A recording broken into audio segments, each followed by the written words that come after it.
Go the Rams. Bah! Adelaide to bring it out from their own line. And met by some very willing Auckland defence. And pushed back a couple of metres. Darren and Wotto just goes from dumbing half to pick up Darren Doherty. 25 metres out from his own line. As now the Adelaide Rams make their way out onto Marathon Stadium for the first time.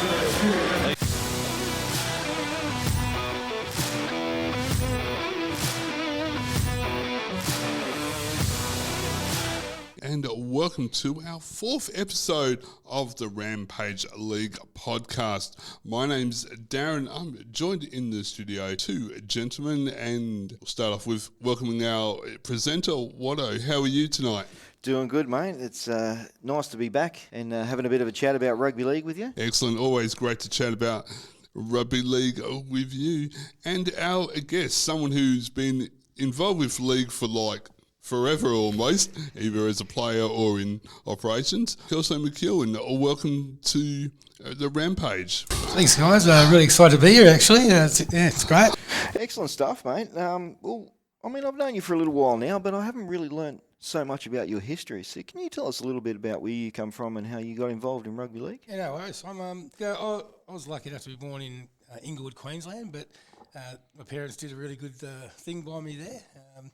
After that, they moved me when I was about 4 months old down to Mildura, and then from there I ended up at a place called Menindee, out past Broken Hill and not far from Wilcannia, so right out the back of Burke there. Yeah, and I had a little bit of experience with rugby league. My older brother played, and one of my earliest memories are around sitting around the radio with my family, listening to Origin. I didn't pay much attention, but I do remember that. I fell in love with the game in '88. I happened to be in Warwick, Queensland on a family holiday when the Broncos beat Manly in the inaugural game at Lang Park, and King Wally scored 2 tries, and Alfie ran amok, and from there, mate, I just fell in love, and it's been the driving force and of my life ever since, and I've been lucky enough to be in the game. It's changed my life, and it's even brought me. I met my wife through it, and things like that. So I've just been really, really lucky. Excellent. And Darren, we're quite honoured this evening because we've got Rams royalty here. Kelso was a part of the under-20s development side when the Rams were in the national competition. Yes, we should all get down. Bow down. Yes, we're very honoured to have you in the studio with us. That's awesome. Thanks, fellas. I think Rams royalty is a bit much. I can remember when it all first sort of kicked off, and then all of a sudden, as a young guy, you're in rooms and and Kerry Walters, as a Broncos supporter myself. The first time I seen Kerry when he got to the Rams was in '96, and he'd already won 2 premierships with the Broncos, and just to see him and Brett Gallier and guys like that had all played at the Broncos. Alan Cam, the 2-try hero in the '92 GF, and all of a sudden those guys are at the club and right here in Adelaide, talking to you and come out for practice your passing and do some extra fitness, and it was just mind blowing. Yeah. Excellent, yeah.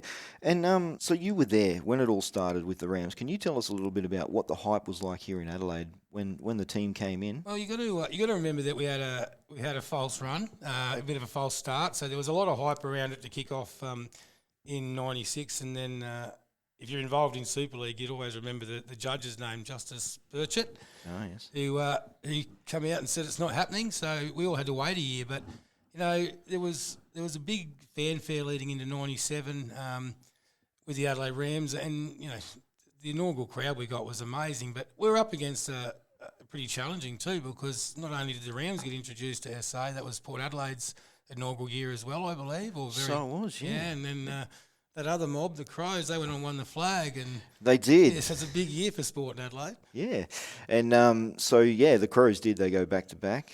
97, 98, and as you said, the Power came into the comp. So it was very, very much an AFL-dominated city during that time. Yeah, it certainly was. I mean, when the games kicked off, the paper had all the things about rugby league. What a scrum was, what a play the ball was, and at the opening couple of games, there was someone on the loudspeaker telling the crowd what was going on, explaining the game. Yeah, very much so. So it was interesting, but I still remember that first night, and we played before the main game, and for a kid from the bush, mate, it was just electric. At that stage I had been to Adelaide Oval, but to play in front of a crowd like that, the biggest crowd I'd ever played in front of was probably about 300 people. Yep. So all of a sudden, and to play another team like the Hunter Mariners at home, who were brand new in Super League, it was excellent. Yeah, excellent. Yeah, 27,435 people that day. It's good numbers for a town where rugby league wasn't really that known at the time. So to get 27,000 people down to the Oval to check out this new fandangled game of rugby league here in South Australia, that was brilliant. Yeah, it was. Look, people bought into it, and still, I mean, the fact that we're sitting here on the Rampage and it's like a resurgence. So people loved it, and everywhere you go, if you mention it, someone says, "I was a member, and I went to the game, and I've got this, and I've still got the cards." And so, 28,000, and if you look at the average crowds they had over the next 2 years, they're well up on some of the crowds they used to get in Sydney. That's right. So, which is not uncommon for rugby league. We know that's not it's not like AFL where you have to fill every seat.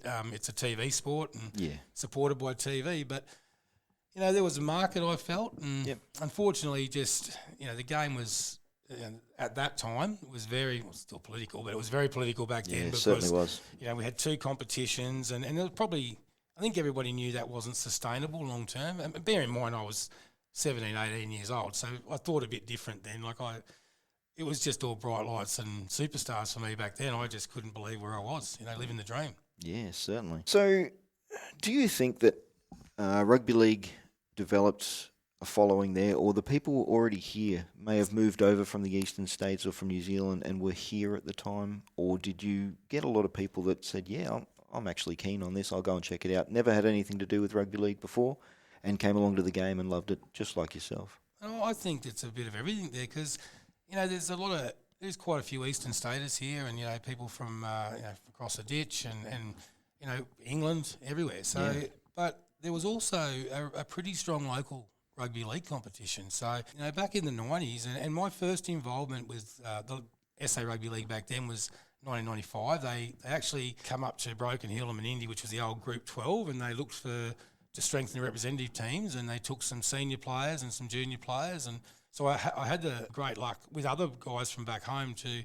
represent South Australia in 1995, the Australian schoolboys, and so through all that, where I'm going with that is that there was a strong competition with strong, lots of volunteers, and when I say strong, it wasn't thousands and thousands, but it was a bigger competition than we're currently running. And so I think there was a lot of people around that already liked rugby league, which helped. And then there was also that excitement about something new. And I'd argue with anyone, if you haven't actually watched a game of rugby league and then you go and you watch a game of NRL or Super League or whatever you want to watch and watch the physicality and just how good a game it is, if you can turn it off, I think there's something wrong with you.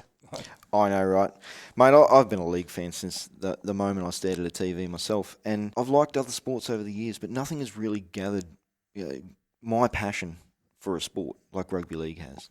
And when I moved to South Australia, I told the story last time, Darren and I were having a bit of a chat. You'd get one game a week, and you'd get the footy show late, start after midnight. It wasn't really present on TV back then, so you didn't really get a lot of exposure to the game. No. So to have a strong competition at that time is great.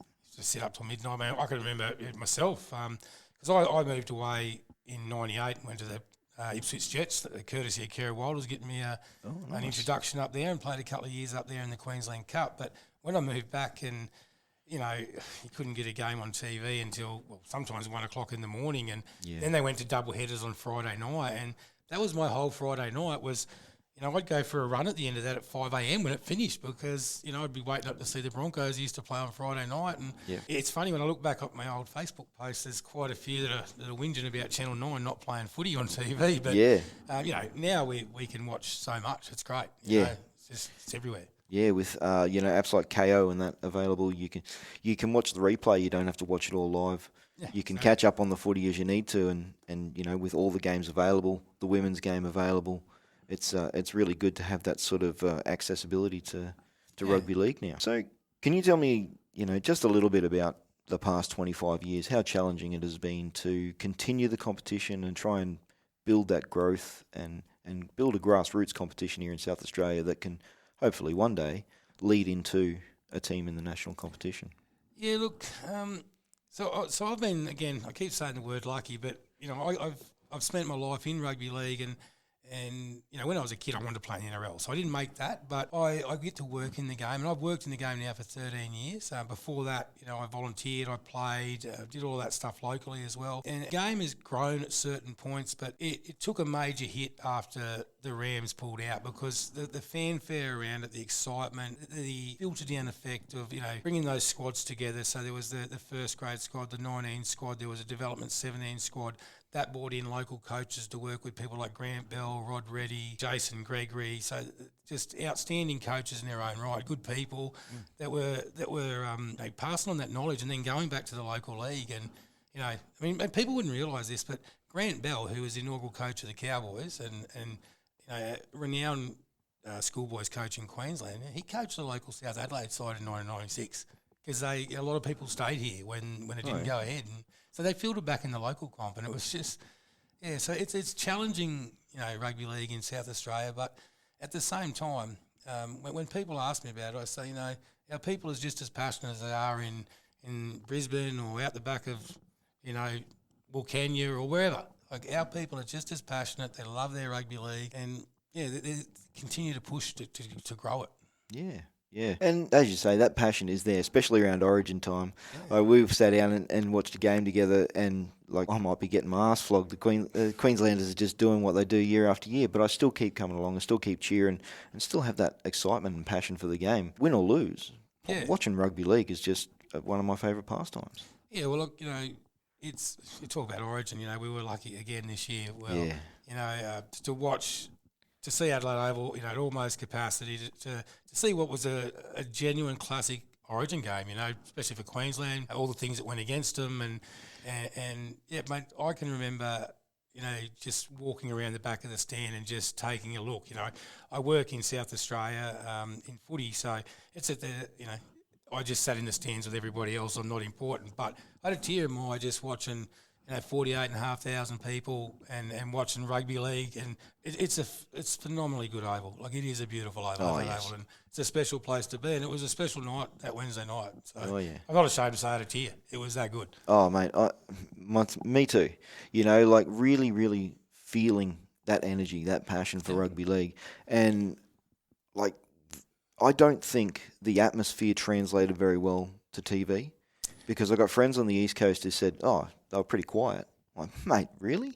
Because where I was sitting and from around the stadium, it was loud and people were into it. It's a funny thing. So we all know, if you're a league lover, that the oval shapes don't fit our game great. But look, the atmosphere at the ground was outstanding. I'm not sure how it come across on TV, but you constantly read in social media where they're whinging people, they shouldn't have it in Adelaide, they shouldn't have it anywhere else but Brisbane and Sydney. Well, you know what? Bad luck. We loved it, and hopefully they'll get it again. And it's in Perth soon, and those sort of things are great for the game. Yeah, certainly. And I think if you're going to go expand the game and take it to places where it's not currently a big deal or don't have a team, you don't take the bottom four sides, the bottom two sides, and go and showcase the game. You take the top of the line game. Yeah, and that's what State of Origin is, Simon. It's playing for the Kangaroos, obviously, and if you listen to those blokes like Mal Meninga and even Wally Lewis, they'll tell you that's the pinnacle. But probably the showcase of rugby league is Origin, and it's just, and it might only involve Queensland, New South Wales, but it lends itself to everybody. Everybody buys into it, and people that don't watch rugby league will tune in.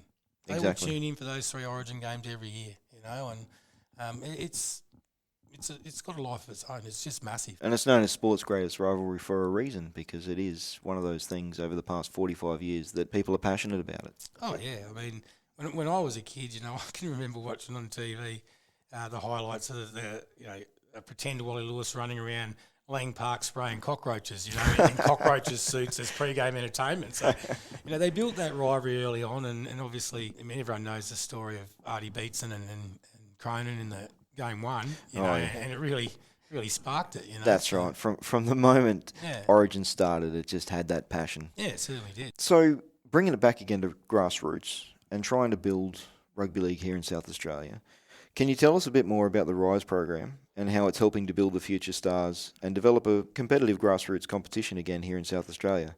One that hopefully one day we can see a national team Look, Rise is it's been going about 3 years now. And it's a national program for the NRL, and you have to understand that there's lots of rugby league around, and people have run all different types of rugby league academies, and nobody really knew what was going on, and everybody do their own thing. Well, the game looked at that and thought, we can do better than that. So they come up with the Rise program, which has got a little bit to do with the Kangaroos. That word Rise, that comes from the Malmaninga and the Kangaroos, but they translate it down to community football, and it's about giving every kid an opportunity. So they can sign up to Rise. Not only do they get a rugby league component on field, which everyone expects, they also get what we call a life fit component. So that's run through the Griffith University in Queensland, and that's about our young people from 13, in South Australia, run from 13 to 17 for males and females. And so the life fit part of that is about helping our young people navigate the world today, whether it be social media, healthy habits, all of those sort of things.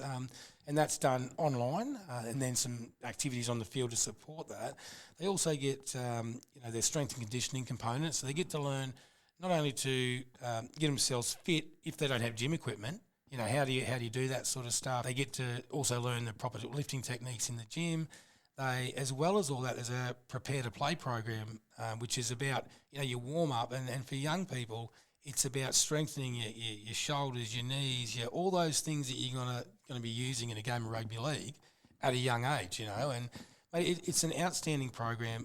The feedback when we run it here is the kids love it. The parents really like it, So from there, they get an opportunity. That leads into our CAS, which is our Combined Affiliated States. Mm-hmm. And so we're taking 11 of those players from Rise, the under-17s age group, and the kids below that will filter through to Sydney later in the year, where they'll join some other players and play against Victoria and WA. And those players have the opportunity to then be selected in what they call the CAS Academy, which is plays before Origin 1 generally. They go into a week-long camp, so they pick 35 kids out of SA, Western Australia, Victoria and Northern Territory. Those kids go into camp, they put them into 2 different teams. They take a lot of coaches as well, because the Rise program is not just about players, it's about coach development. They then coach them for the week, and they play the curtain raiser of the Origin, which you would have seen here. And we had two young guys in that this year, Henry Silk and Connor Golden, that played before the Origin here. And last year we had 3 participants that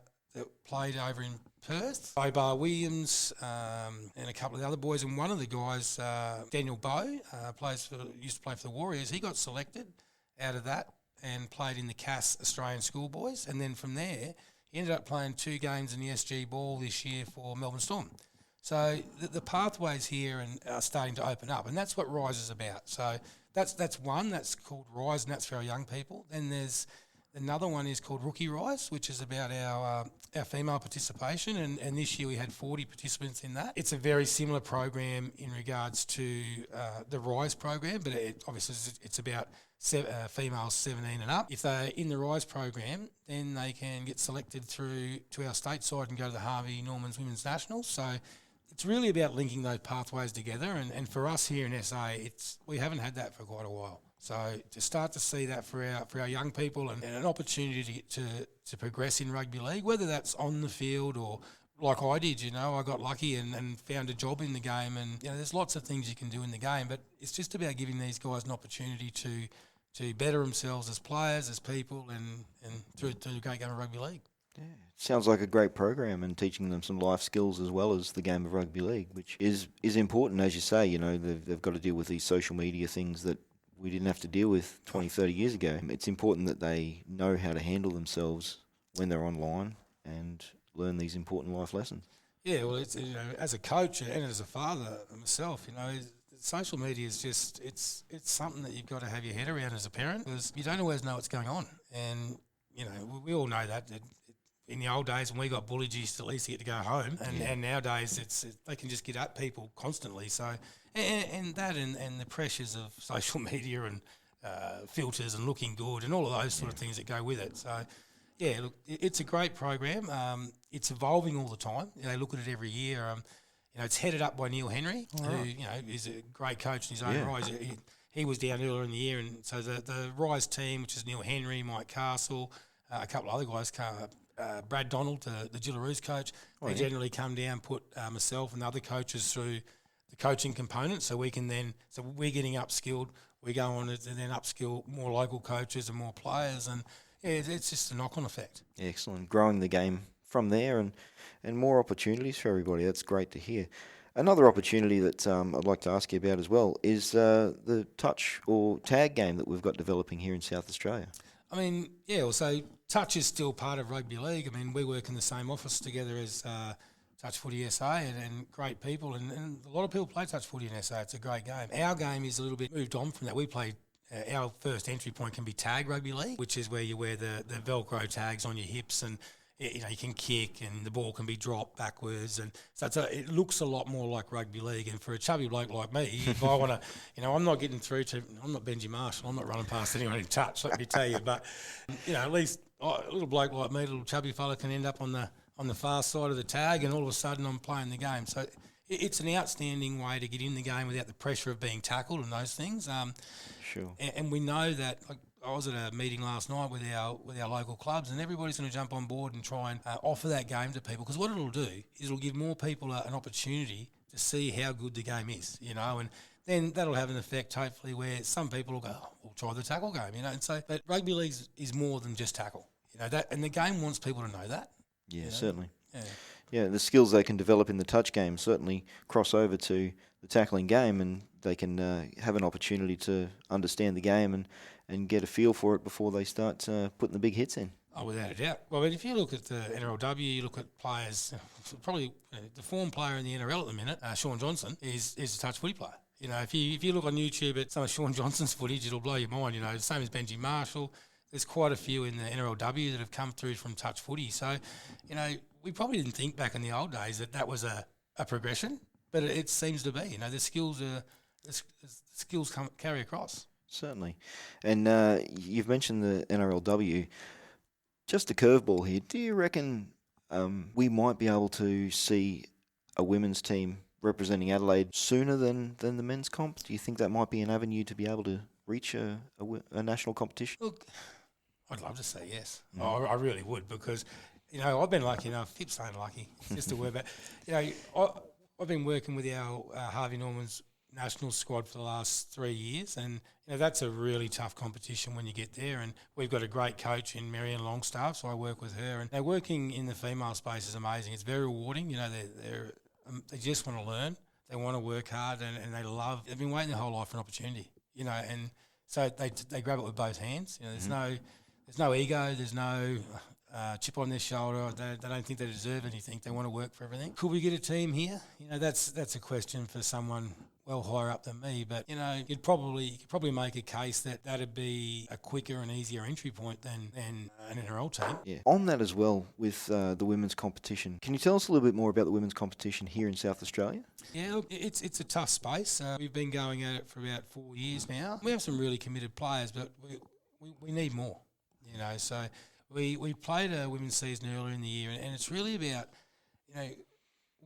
what female athletes have got now than they didn't have not so long ago. It's just amazing amount of choices. You can play any sport, whether it's footy, they're screaming out for people. So there's a lot of choice out there and a lot of competition. So for us, it's about trying to find where does that best fit. What does our customer want? Where do we play it? So early in the year, it wasn't as successful as we'd hoped. So we were going to run a shorter competition. This is really first time anyone's hearing about it, actually, but it won't be long and it'll all be out there. I'm going to run a shorter competition at the back end of the year to see if we can attract more participants and expose more women to the game of rugby league. So I think it's probably a way, if we get it right, that we can really grow the game here. Certainly sounds like we've got ourselves a scoop there. Darren, an exclusive. It does, yes. This is good. This is great. Again, bringing it back to the local competition, the men's competition seems to be doing really, really well at the moment. 6 teams in the competition, a bit more competitive as well. I see some of the score lines aren't as, those big blowout scores that we were seeing a couple of years ago. They're a bit tighter games and closer matches. Look, 16. So we were really, this year, we through our Harmony Cup, where we play at the start of every year, and we found we were contacted from the PNG community. There's a lot of workers that are in and around Adelaide or around Border Town that have come over from PNG, and they're working hard and supporting their families back home. And everyone knows PNG's National Games Rugby League, so they approached us and said, they want to be in the Harmony Cup, and they won our Harmony Cup this year, which was amazing.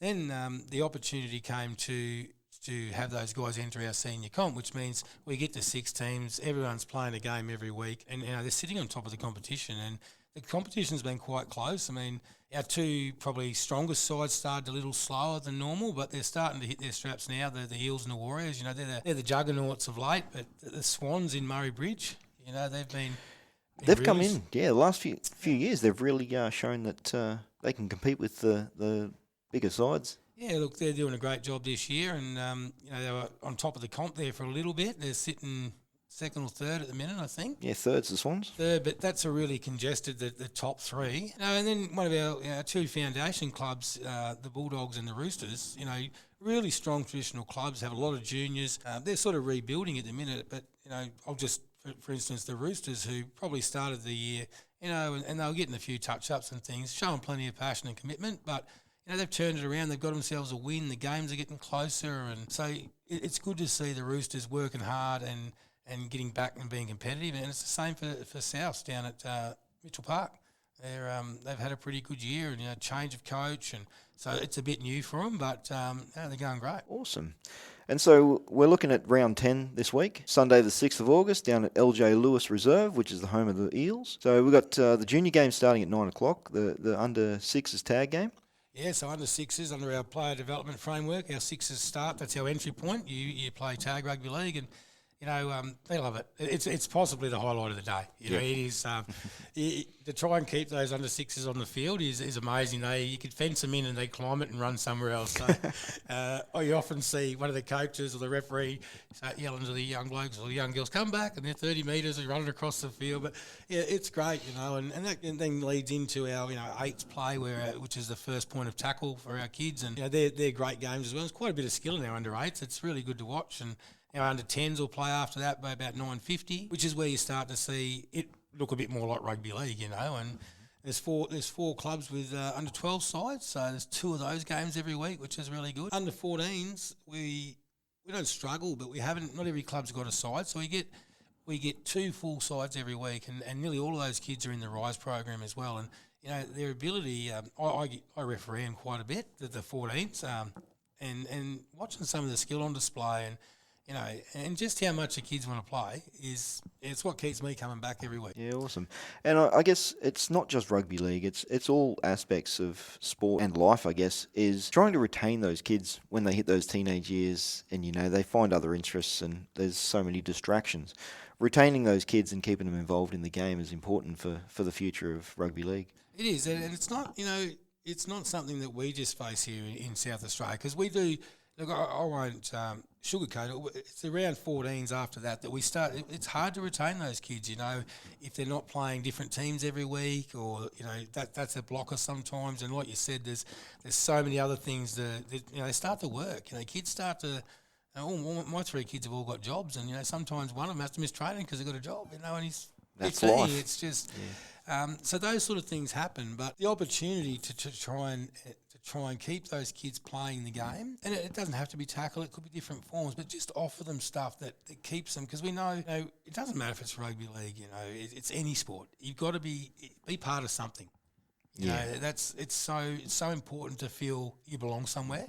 And for me, that's been rugby league my whole life, so whether that's rugby league, soccer, footy, church, whatever, just belong somewhere and get yourself out there and do something positive. Certainly. Well, thank you, Kelso. We're going to come back with you and we'll discuss the NRL competition a little bit further, but we might take a bit of a break, Darren. You're listening to the Rampage League podcast with Wotto and Darren, brought to you by Ozsports Radio.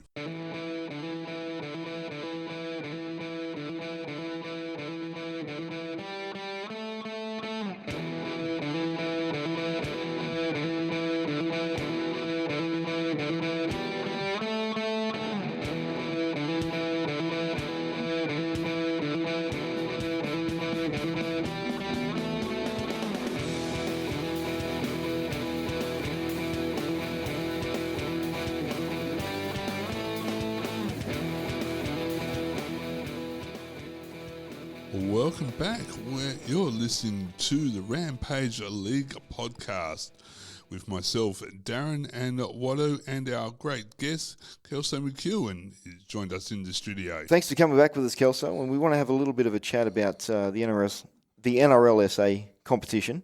After 9 rounds, we got the Brothers on top with 14 points, 7 wins and 2 losses. Warriors and the Swans are both on 12 points with 6 wins. We got the Eels on 10 points, still in contention to be able to make their way into a grand final. And we got Bulldogs and Roosters. Haven't had such a good year, but as you said earlier, they're rebuilding. And so, where do you see things unfolding here? Look, round 10, Friday night we've got Eels hosting the Bulldogs. The Bulldogs will be heading into Mad Monday after that, but the Eels will, they're a smart footy team. They've got a lot of good players. They're a strong team. I feel they'll prime themselves for the run at the title at the back end of the season. It's the last round. There's 2 rounds of finals to go. They're literally 1 win out of a grand final. Yeah. And that's probably the best thing about this comp at the minute is anyone can make that grand final. Anyone can win it. And the Eels have been there. They've played in the last 3 grand finals. So yeah, they certainly have. And up against the Warriors and all 3 of those times, anyone could have won those games. So going into those games, you have no idea who's going to win. Last year was one of the all-time great grand finals to watch. It was probably doesn't get spoken about as much as some of the other stuff, but it was just an outstanding game. And sometimes it's unfortunate that one team has to lose. It can be that good. yeah, they really had a strong first half, the Eels, in the grand final last year. I think it was 20-0 at half time. Yeah, look, and that can be.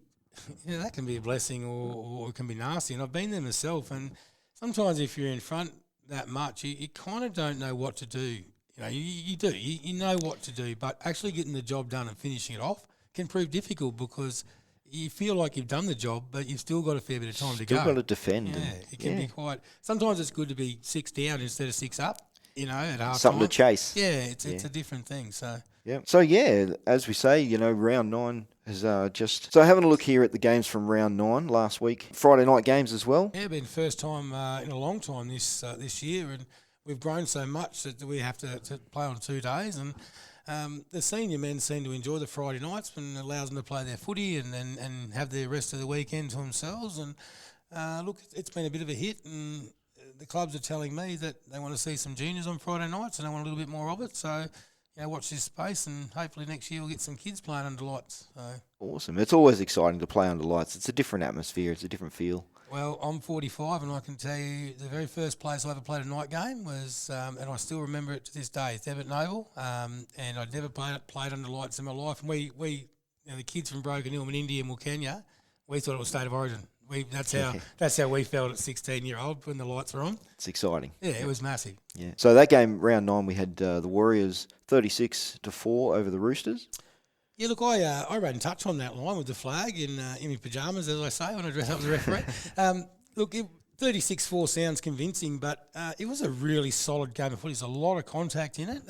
Both teams were great. There was no what I'd call crap in it. It was just good contact. 36-4 sounds bad, but the Roosters were in the game for a lot longer than that suggests. Look, the Warriors, 6 wins on the trot. They're looking good coming into the finals. Well, as I said before, some teams prime themselves. They looked really pretty average the first half of the year, but they certainly have hit their straps at the minute. Excellent. And Sunday we had Brothers over the Bulldogs 22-6. Yeah, 22-16, I think it is. Oh, 16? Yeah. Look, that was... probably, if you'd asked me what that scoreline was going to be before the game, I'd have probably said a bit more than that. It was a closely fought game, and the Bulldogs, they were down on players. They only had to bear 13 because they've had quite a few injuries this year, but they really put it in front of a home crowd, in front of Ladies' Day as well. So they really took it to Brothers Chura, but as they've done all year, Brothers Chura, they find a way to win games. Excellent. And as you say, the women in league round, it's good to see that recognition of the ladies, not just the players, but also, the mums that take the players out there. Yeah, look, I mean, women in league round's outstanding because, we want to recognise all our volunteers and all our people. And it's not just the players, mums and women, and they just played such a part in rugby league over the years, And when people think about it, they probably think canteens and all of that stuff. Well, I can tell you, my mum got me to many a game of football, and she did plenty for me, and she still does at 75, Yeah. So, look, we've got some really, really strong female leaders in our league here. We've got a couple, vice presidents, presidents. I spoke before about Marianne Longstaff. So we've just got some outstanding females in our league. They're leaders. They're not just in the game but in life. They're really good. And we've got quite a few girls playing in our juniors. They've got aspirations, and it's up to us to open them up for them, to open up those avenues to get more females involved. And any chance I can, I always thank my wife, because without her supporting what I do, I wouldn't be able to do what I do. And it's the same for most married men. That's right, mate. Yeah, I know my wife's my biggest fan and always pushes me to do better in my life, and she's just been sensational for my own self-development and pushing me further. And my mum drove me all over the countryside for my games. Some of our games were in Grafton, were 2 hours away. Yeah. She didn't hesitate to jump in the car and come and watch the game because she'd be right there cheering on the sideline. That's right, and it's funny because my dad would he was a golfer and he liked his rugby league, but he didn't come to as many games as my mum. Mum was always there, but he's passed now. But as he was older, he talked about, I was at all your games, I loved it, and I could just look at my mum looking over going, bullshit. But mum was always there. Yeah, mum certainly was. Yeah, nice. And the other game, we actually had a forfeit from the Eels with the Swans. Yeah, look, the Eels have had a real tough run with injury. They also have some players that work up, fly in, fly out. So it sort of conspired against them, and they made a decision on that. I don't think that's going to be an issue for them leading into the finals. While they forfeited, that gives them a week's rest to get those injured players back on deck. And the Swans are a physical footy team, let me tell you. So yeah, look, I don't think that'll have any bearing on the finals. The Eels will be. They'll be there and about, chomping at the bit, let me tell you. Oh, yeah, mate. They know how to bring it when it comes to final time, that's for sure. Cool. So that was last week's games. And as we said earlier, we've got round 10 coming up, which is the last round of regular season. And then we got 2 rounds of finals and our grand final. Yeah, so once we get round 10 out of the way, we'll head to Murray Bridge for semi-final 1, which will see our first place team play our 4th place team for a spot in the GF, which will also then see second play third. It's a little different, our final system. We've got 6 teams. We put 4 through. We only have the 2-week finals, so there isn't quite the reward for finishing first. But, when you look at first v 4, first should win. Doesn't always happen. Murray Bridge will be an interesting round of footy when we get up there for the finals. And then the 2 winners will play off on the 20th at the fabulous Air Sports Park out at Elizabeth. First ever grand final out there. And the Roosters will be hosts for the day. So... We can't wait to get out there, and hopefully it'll be a cracker of a game with a big crowd. Brilliant. Wonderful location up there at Air Sports Park. It's really, really come a long way in the last few years. The Roosters are very, very fortunate to have such a great ground to play on, and we're very fortunate to have this year's grand final played there. Yeah, we are, and we're expecting a big crowd that'll get there, and I look up there on the screen, and I can't tell you who's going to win 3. I think any one of those 4 sides that make the finals could win the game, could win the grand final. Excellent. And we're encouraging all you guys to get out there and check out this week's rounds, the last round of regular season. Get out there and see some games up at Murray Bridge if you're up that way. And, sorry, where did you say the next round? So this round 10's Friday night, 7:30 kickoff at... LJ Lewis Reserve? Yeah, LJ Lewis. That's the senior men's game between Eels and Bulldogs. Then on the Sunday, we're back at LJ Lewis again for our junior day, which leads into our last 2 senior men's games at 2 o'clock, which would see, I reckon, Swans playing the Warriors, which will be, it's a match of the round, without a doubt, that one. That'll be hard fought. And then at 3:20, we'll see the Roosters finish up their season against the Brothers Chura, and from there, it'll be all systems pointing towards Murray Bridge next week for semi-final 1. Happy days. Get along to those games if you can, guys, and keep in touch with all the news for NRL SA right here on the Rampage page, Rampage podcast. Absolutely. Definitely. Yes. Well, thanks for coming in and having a chat with us, Kelso. We really appreciate you being here and all your knowledge that you bring to rugby league here in South Australia. Thanks, guys. Look, keep up the good work. This has been really good to be on, and I could talk all day about rugby league. I always say that word lucky, and if I fell over on a rugby league field and took my last breath, I'd be okay with that. It's a great game, and it's full of great people, and keep up the good work, guys. Thank you very much. Thanks, Kelso. Much appreciated. Well, thanks for joining us here at the Rampage podcast for another round of rugby league action. Thank you, Darren, for all that you've done. Most welcome, and that was a great interview with Kelso, and we've invited him back, so hopefully he'll be back in the studio very soon. Certainly, mate. Kelso's a great bloke, and he does so much for the game, and he's really passionate about what he does. And so to have a chat with him is just a real honour, and we'll definitely have him back again for more rugby league action. Excellent.